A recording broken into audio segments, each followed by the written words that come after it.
The flight attendant's voice cut through the cabin like a PA announcement gone wrong. Loud, flat, final. 14-year-old Zara Ellison did not flinch.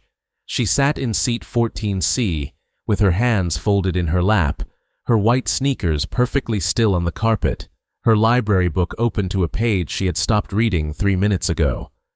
The recycled cabin air hummed around her, faintly stale, faintly cold. She did not raise her voice. She did not move. The man in 13C stopped typing. His fingers hovered above the keyboard, suspended. A woman in 16A looked at her husband. He looked at his tray. Mrs. Patrice Odom, sitting in 14B, went very still. The peppermint she had been unwrapping crinkled once, and then there was no sound at all except the low, pressurized drone of the engines and the distant squeak of the meal cart rolling away. Zara turned back to her book. She found her place. She read the same sentence she had already read 3 times. The flight attendant did not look back. And the entire cabin, 37 passengers at cruising altitude somewhere over the middle of the country, held its breath and said nothing. Nobody on that plane was ready for what came next. But to understand what happened on Flight 114, what really happened, and why it mattered long after the plane landed, we need to go back to where it all began, to a 3-bedroom house that always smelled of cardamom and coffee, to a girl who cleaned her sneakers the night before a trip because she wanted to look right, because she had been taught that presentation was a kind of armor, to a father who built an airline with his own hands and never once told his daughter to use his name as a shield. Because here is the thing about this story. The revelation, when it comes, will change everything for the people on that plane. But it should not have taken a revelation. It should never have taken a revelation. Before we get back to it, tell us in the comments where you're watching from. And if these stories move you, make sure you're subscribed, because this one is going to stay with you. The house on Claremont Avenue smelled like cardamom and coffee every morning without exception. It was the kind of smell that got into the curtains, into the couch cushions, into the pages of the books stacked on every flat surface. And Zara Ellison had loved it her entire life without ever once thinking to name it home. She was 14. She wore her hair in 2 flat twists most days, kept her nails short, and had a habit of underlining sentences in library books with her fingernail. Not marking them, just pressing, feeling the words. Her room was small and exactly right. Bookshelves made from pine planks and cinder blocks lined one wall. The fun is just beginning. Tell us what city you're from in the comments, and don't forget to like and subscribe. The tension is rising. Who's watching from where? Like and subscribe to the channel. More to come. Tell us in the comments who's from which country, and give us a like and subscribe. The plot thickens. Let's check our geography. Tell us where you are now, give the video a thumbs up, and subscribe. We're just warming up. Tell us where you're watching from. Give the video a like and hit the subscribe button. The climax is near. Share where you're from, like, and be sure to subscribe. Events are unfolding rapidly. Write your city in the chat, give it a like, and subscribe so you don't get lost. The juiciest part is yet to come. Let's get started. Get to know each other. Where are you from? Like and subscribe right now. The suspense is building. Tell us where you're watching this episode from and reward us with a like and a subscribe. The excitement is running high. Tell us what city you're from now. Give us a big like and subscribe to the channel. A corkboard above her desk held postcards from cities she had never visited, photos of her best friend Kezia making faces, and 3 cards from her father, one from Atlanta, one from Phoenix, one from a layover in Denver that just said, "Thought of you at 30,000 feet. Miss you already." Her mother, Diane Ellison, ran a tutoring center out of the front 2 rooms of the house. On weekday afternoons, the hallway filled with the sound of pencils scratching and Diane's patient voice walking someone through long division or the causes of the Civil War. She wore reading glasses she was always losing and kept a mug of coffee on her desk that she reheated 3 times before she ever finished it. That morning, the morning of the flight, Diane was in the kitchen making sandwiches before 6 a.m. "Turkey or just cheese?" she called toward the hallway. "Turkey." Zara appeared in the doorway, backpack already on, white sneakers already laced. She had cleaned them the night before with a damp cloth, working around the edges of the soles until they were as close to new as they were going to get. Diane wrapped the sandwich in wax paper the way she always did, folded at the corners, tight. She set it on top of the navy backpack Zara had placed on the kitchen chair. "You've got your boarding pass?" "In the front pocket." "Your charger?" "Mom, I'm asking." "Yes. Charger, book, journal, the sandwich you just made me." Zara smiled. "I'm ready." Diane looked at her daughter for a moment, at the pressed white shirt, the small gold studs in her ears that had belonged to her own mother, the careful way Zara stood, already composed, already prepared. Something moved across Diane's face that wasn't quite worry and wasn't quite pride. It was both, folded together, the way the sandwich was folded. She reached out and smoothed Zara's collar. It didn't need smoothing.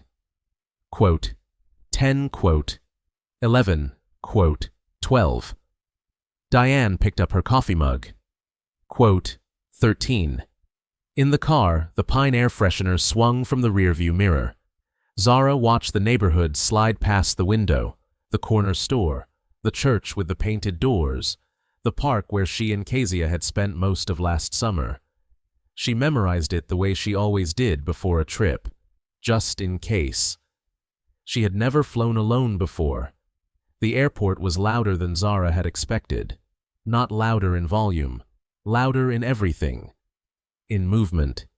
In the way people walked like they had already decided the world would get out of their way.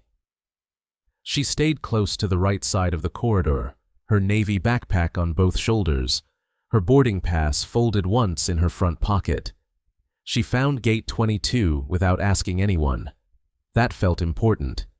She sat in a row of connected plastic chairs, the kind with metal armrests that left marks on your elbows, and ate the second half of her sandwich. The turkey was still cold. The wax paper crinkled when she folded it back. Around her, the gate filled slowly. A businessman with a rolling suitcase, a young mother with a stroller, 2 college students sharing earbuds. Zara opened her library book and read until the boarding announcement came. The jetway smelled like rubber and recycled air. She found seat 14C, slid her backpack under the seat in front of her, and settled in. The window showed a gray stretch of tarmac, a luggage cart moving slowly in the distance. The woman who took 14B arrived with a canvas tote bag and the particular energy of someone who had done this 100 times and found it mildly pleasant. She was older, silver hair pinned back, a soft cardigan the color of oatmeal. Underscore, underscore, quote, underscore 14, underscore, underscore. She asked, settling in. Zara looked up. Quote, 15, quote, 16. The woman smiled. Quote, 17, quote, 18, quote, 19, quote, 20. Mrs. Odom reached into her tote and produced a small paper bag of peppermints. She held it out. Quote, 21, quote, she said warmly. Quote, 22, quote, Zara took one. Quote, 23, quote. She turned back to her book, but her eyes drifted to the aisle as the cabin crew moved through their preparations. That was when she first saw Carolyn Marsh. The flight attendant was tall, efficient, her dark uniform pressed to a sharp line. She moved through the cabin the way someone moves through a space they have catalogued already, not looking exactly, assessing. Her eyes swept the rows during the safety demonstration with the practiced ease of someone who had given it 400 times. They passed over Zara, then came back, just for a half-second. A pause so brief it might have meant nothing. It meant something. Zara felt it the way you feel a door close in another room. Not loud, not dramatic. Just a shift in the air. She looked back at her page. She kept her face still. Her mother had taught her that. Keep your face still in public. Feel everything later, in private, where it's safe. The plane began to move. The engines built to a low roar beneath the floor. Mrs. Odom offered her another peppermint. Zara shook her head politely and watched the tarmac blur and then disappear as the ground fell away below them. She pressed her fingernail gently along a sentence in her book. She did not read it. She was already waiting, though she couldn't have said for what. An hour into the flight, Zara pressed the call button above her seat. The soft chime sounded once. She folded her hands in her lap and waited. Carolyn came down the aisle from the front galley, her eyes moving across the rows. She reached 14C. She looked at Zara. Then she continued walking. No pause, no acknowledgement. Just the sound of her shoes on the carpet, moving past. Zara watched her go. She uncrossed and recrossed her ankles. She went back to her book. She did not press the button again. 20 minutes later, the meal service began. The cart appeared from the front of the cabin, its wheels making a low squeak against the floor with every push. The smell reached her before it arrived. Warm bread, something with sauce, the faintly metallic scent of airline trays. Zara closed her book and straightened in her seat. Carolyn served the man in 13C. Chicken or pasta, his choice. He took the pasta. She set it down with a practiced efficiency, added a roll, moved the cart forward. She served Mrs. Odom in 14B, underscore, underscore, quote, underscore, 24, underscore, underscore. Mrs. Odom took the chicken. Carolyn placed it on her tray table with a small bag of crackers and a cup of water, unasked. The cart moved forward. It stopped at 14D. Zara looked up. The cart was right there. Carolyn was right there, close enough that Zara could smell the faint trace of hairspray and the starch in her uniform. Carolyn did not look at 14C. She leaned across Zara's space, not touching her, but close, to hand the tray to the passenger in 14D. Excuse me. Zara's voice was quiet, measured, underscore, underscore, quote, underscore, 26, underscore, underscore. Carolyn straightened. She turned. Something moved across her face, not surprise. Something that had already decided. Zara reached into the front pocket of her backpack and pulled out her boarding pass. She looked at it. Quote, 28, quote, 29, quote, 30. Zara held the boarding pass up slightly. Quote, 31, quote. Carolyn's voice did not get louder. It got flatter, harder at the edges, the way a door sounds when it locks. I'm going to need you to lower your voice. Zara had not raised her voice. Her hands were still. Her face was still. But something in her chest had gone very tight, the way a room feels when all the windows close at once. You won't be getting any food, Carolyn said. If you have a complaint, you can take it up with the airline when we land. She pushed the cart to the next row. The wheels squeaked. The sound was very loud in the silence she left behind. The man in 13C stared at his pasta. The woman in 16A looked at the headrest in front of her. Mrs. Odom reached slowly into her tote bag. Baby, she said softly. Here, take half of mine. I'm okay, Mrs. Odom. Zara set her boarding pass face down on her tray table. Thank you. She opened her book. She read the same sentence 4 times. Her grandmother's gold earrings felt very small against her face. The plane landed with a soft lurch and the rush of reversed engines, and Zara kept her eyes on the window until the terminal building came into focus through the glass. gray and ordinary and solid in a way that felt like relief. She waited for the rows ahead to clear before she stood. She pulled her backpack from under the seat, checked that her boarding pass was still in the front pocket, and joined the slow shuffle toward the exit. Mrs. Odom touched her arm gently as they reached the aisle. Quote, 39, quote, 40, quote, 41, quote. Mrs. Odom's eyes held hers for a moment, warm and steady. What happened up there? That wasn't right. You know that. Zara nodded once. I know. She walked up the jetway alone, her sneakers quiet on the ribbed metal floor, the smell of recycled air giving way to the dry warmth of the terminal. She kept her face arranged the way she'd learned to keep it, chin level, shoulders back, everything contained. She came through the gate door, and there was Marcus Ellison. He was not a tall man, not a loud one.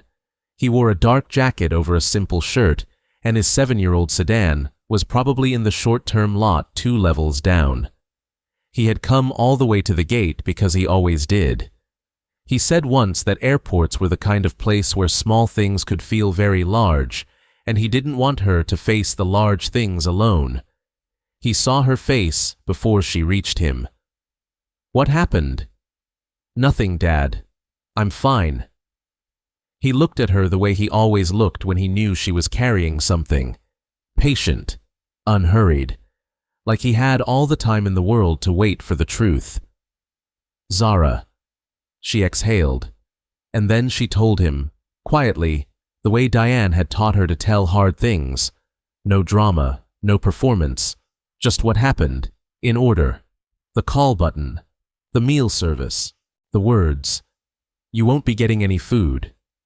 The boarding pass she had held up, the way Carolyn had told her to lower a voice she had never raised. Marcus listened without moving. When she finished, the gate area hummed around them. Rolling suitcases, a child laughing somewhere near the water fountain, the muffled drone of a departure announcement overhead. He was quiet for 4 full seconds.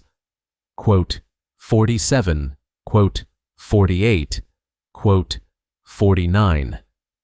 They found a restaurant near baggage claim. Bright lighting, sticky laminate menus, a basket of soft rolls that arrived before they'd even ordered. Zara ate. Marcus watched her and said nothing, and in his silence there was something that was not yet anger, but was becoming it slowly, the way water becomes ice, quietly, completely, without announcement. He picked up his coffee cup, set it down without drinking. I'm going to make some calls. Zara looked up from her plate. Dad, I don't want to be a thing, a story. You're not a thing. His voice was even. You're my daughter, and you were treated wrong. She looked at the basket of rolls between them. I know, she said, but make sure it matters for the next girl too. Marcus made the call that evening, after Zara had gone to bed. He sat at the kitchen table in his house, a modest place, wood floors, a reading lamp with a warm bulb, the smell of the jerk chicken they'd made together still faint in the air. He had his phone face down in front of him for a long time before he turned it over. He called Sandra Okafor at 8:15. She picked up on the second ring. A pause, the sound of a chair adjusting. He told her everything Zara had told him. He did not editorialize. He did not raise his voice. He laid out the facts the way you lay out documents, flat, in order, without gaps. When he finished, Sandra was quiet for a moment. Quote, 59, quote, 60, quote, 61, quote, 62. Another pause, longer this time. Quote, 63, quote, 64, quote, 65. His jaw tightened. Quote, 66. Sandra exhaled slowly. Quote, 67, quote, 68. Marcus turned the phone slightly in his hand. Quote, 69. Silence on the line. Then, he said. He hung up and sat in the quiet kitchen for a while, the lamp throwing a small circle of light across the table. He thought about Zara at 14, sitting in seat 14C with her pressed white shirt and her library book and her grandmother's earrings, holding up a boarding pass that said exactly what she said it said. He thought about the girls who looked like his daughter, who would never have a father who could make this call. The thought did not make him feel powerful. It made him feel the weight of what power actually meant. Upstairs, a light was still on under Zara's door. He knocked softly. Quote, 73. Quote, 74. A pause. Quote, 75. Quote, 76. Quote, 77. Quote, 78. Quote, 79. He leaned his shoulder against the doorframe. The wood was cool through his shirt. Quote, 80. Quote, 81. He was quiet for a moment. Quote, 80. The light under the door stayed on for another 20 minutes. Then it went off. Marcus stood in the hallway in the dark, listening to the house settle around him, and thought about the word thorough. What it required, what it cost, and why it was the only word that mattered. Sandra Okafor had been trying to fix the complaint system for 2 years. She kept a folder on her desktop, not a digital folder, an actual manila folder, worn soft at the corners, labeled simply unresolved. It held 14 printed complaint reports, each one filed correctly, each one noted and initialed and then quietly set aside by people above her who preferred resolution to reckoning. She had stopped adding to it 6 months ago because it had started to feel like a monument to futility. She opened it again the morning after Marcus's call. The crew interviews took 3 days. Sandra conducted them herself, in a small conference room with fluorescent lights that buzzed faintly and a window that looked out onto the tarmac. She asked the same questions in the same order. She wrote everything by hand. The junior crew member from Flight 114, a young woman named Priya, sat across from her on the second day and turned her coffee cup in circles on the table. "Did you observe the interaction at seat 14C?" Sandra asked. "Yes." "And what did you see?" Priya was quiet for a moment. "I saw Carolyn skip the seat, and then I heard her tell the passengers she wouldn't be receiving a meal. Did you intervene?" The cup stopped turning. "No." "Why not?" A long pause. "Because I didn't know if it was my place." Sandra wrote that down. She underlined it once. Mrs. Patrice Odom's statement arrived on the third day, 3 pages, handwritten on cream-colored stationery in a careful, unhurried cursive, mailed from an address in Savannah without being asked. Sandra read it standing at her desk. She sat down halfway through. Mrs. Odom described everything. The call button ignored. The meal cart passing seat 14C. The exchange she had heard clearly from 14B. She wrote, "The child did not raise her voice once. She held up her boarding pass. She was told she was confused. She was not confused. I saw the boarding pass myself. At the bottom, in slightly larger letters, I am 77 years old. I have seen this before. I had hoped not to see it again." Sandra set the pages down on her desk. She pressed her palms flat against them. Then she pulled Carolyn Marsh's service record. She found what she had half expected to find. 3 prior complaints. Different passengers, different flights, a pattern that rhymed without repeating exactly. Each one filed, each one noted, each one set aside. She stared at the file for a long time. The tarmac outside the window was bright in the afternoon sun, a plane taxiing slowly toward the runway. She picked up her phone and called the board coordinator. "I need to schedule a presentation. Full findings, all board members present." She paused. "And confirmed that Marcus Ellison has formally recused himself from the vote." "He has." "Good." She looked at Mrs. Odom's 3 pages on her desk. The careful cursive, the cream-colored paper, the weight of 77 years in every line. Underscore, underscore. Quote, underscore, 95, underscore, underscore. She hung up. She opened her manila folder. She added Carolyn Marsh's service record to the stack. The folder was no longer a monument. It was evidence. The board meeting was scheduled for a Thursday morning at 9 a.m. Sandra had the presentation ready by Tuesday night. She sat at her kitchen table with the printed pages spread in front of her, a mug of tea gone cold at her elbow, the overhead light too bright for the hour. She had done this before, built a case, laid out findings, walked into a room full of people who had already decided how uncomfortable they were willing to be. She knew how those rooms felt, the particular quality of silence when you said something no one wanted to hear, the way eyes moved to the table. This time was different. This time, the folder was complete. Her phone buzzed. Marcus. Sandra, how are you feeling about Thursday? Prepared. She straightened one of the pages. The findings are clear. I don't think anyone on the board will be able to look at the service record and call this an isolated incident. And if they try? Then I'll show them Mrs. Odom's letter again.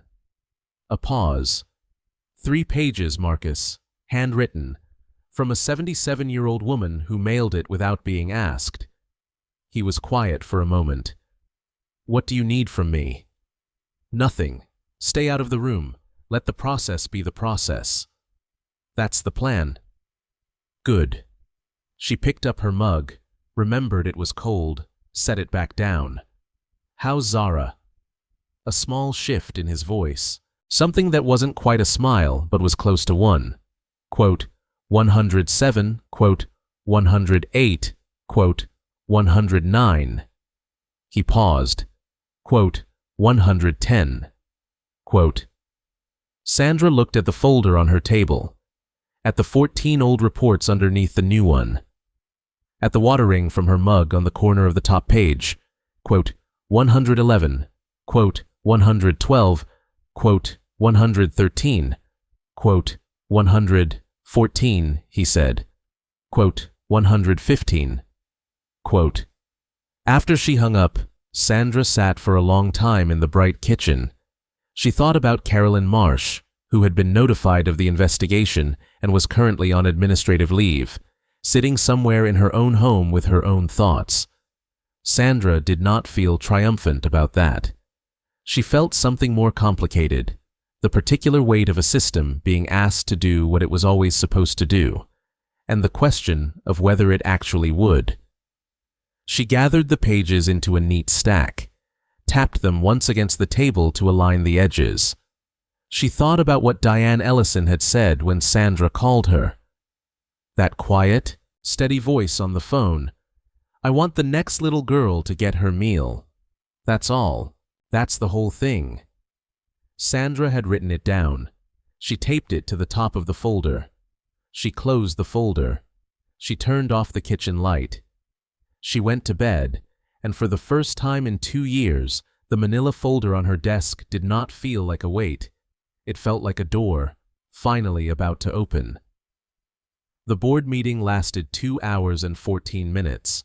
Sandra stood at the front of the conference room in a charcoal blazer, the folder open on the table beside her laptop, the presentation on the screen behind her. 7 board members, 7 cups of coffee going cold. The room smelled of dry erase markers and the particular tension of people who knew they were about to be uncomfortable. She started with the boarding pass. She put it on the screen, full service, printed clearly, unmistakable. Then the meal service log from Flight 114, Seat 14C. No meal recorded, every adjacent seat served. No one spoke. She moved to the crew interviews. She read Priya's words aloud. I didn't know if it was my place. She let that sit for a moment in the air-conditioned silence. Then she read from Mrs. Odom's letter. Not all 3 pages, just 2 paragraphs. Her voice stayed even. She had practiced staying even. The child did not raise her voice once. She held up her boarding pass. She was told she was confused. She was not confused. I saw the boarding pass myself. A board member, a man named Gerald, 61, who had been with the airline for 9 years, cleared his throat. Sandra, we understand the incident was handled poorly, but 1 complaint, 4 complaints. Sandra clicked to the next slide. This is the 4th. The previous 3 were filed correctly and set aside. She looked at him directly. I have the initials of the people who set them aside. Gerald looked at the table. She clicked again. Carolyn Marsh's service record filled the screen. Dates, flight numbers, complaint reference codes, a column of notes that said resolved internally 4 times in a row. The room was very quiet. A board member named Teresa, who had said nothing until now, leaned forward. Quote, 120, quote, 121, quote, 122, quote, 123. Sandra closed the folder. Quote, 124, quote, the vote was 6-0. Marcus had recused himself. The motion passed before noon. Sandra called him from the parking garage, her heels clicking against the concrete as she walked to her car. The echo made her sound more certain than she felt. Quote, 125, quote, she said. A pause. Quote, 126, quote, quote, 127, quote. She heard him exhale, not with relief exactly, with something heavier than relief. The sound of a man who had hoped for the right outcome and was still reckoning with the fact that it had needed to be fought for at all. His voice was quiet. She unlocked her car. She paused. She sat in her car for a moment before starting it, the parking garage dim and smelling of exhaust and concrete.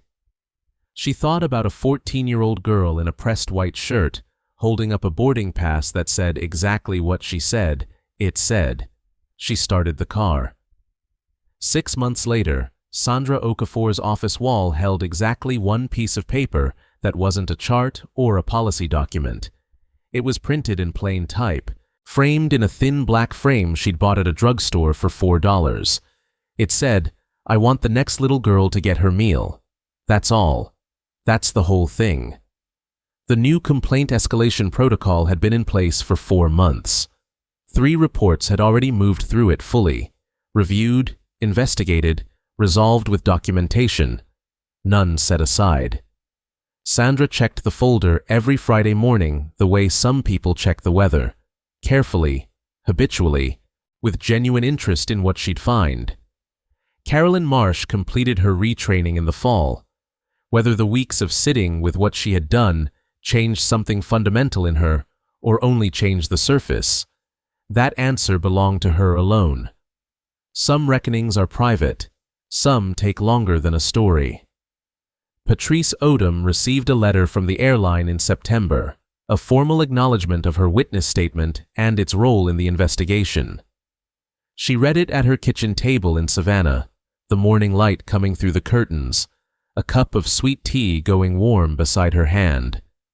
She folded the letter carefully and put it in the drawer where she kept things that mattered. She didn't tell anyone about it. She didn't need to. Zara finished her library book on the back porch of Marcus's house on a Tuesday afternoon in late July, the last week of summer.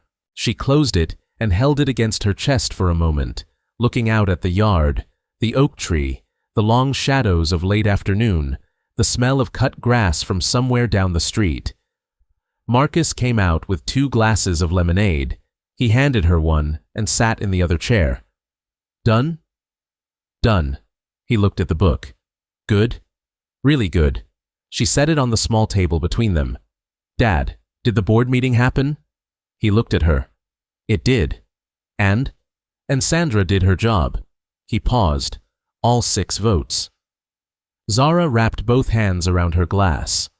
The lemonade was cold, slightly too tart the way she liked it. She didn't say anything for a moment. Quote, 142. Quote, she said finally. Quote, 143. quote, 144, quote. His voice was quiet, quote, 145, quote, 146, quote, 147, quote. He looked at her, at the girl who had sat in seat 14C with her pressed shirt and her library book and her grandmother's earrings, and held up a boarding pass that said exactly what she said. It said, "When did you get so old?" She smiled. "I've always been this old."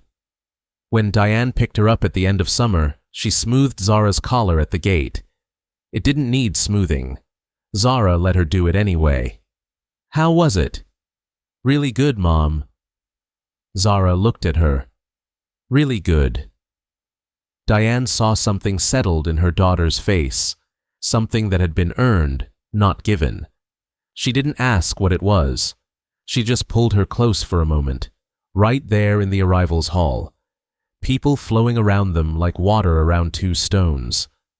The Pine air freshener swung from the rearview mirror all the way home. The city opened up around them. Ordinary, familiar, entirely enough. This story was never about who her father was.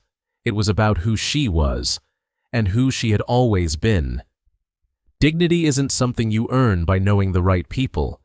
It's something you carry, in the way you hold a boarding pass, in the way you keep your voice level, in the way you ask not just for yourself, but for the next girl too. If this story moved you, hit the like button and subscribe. These are the stories that deserve to be heard. Tell us in the comments, what would you have done in Zara's place? And next time, we'll bring you another story about ordinary people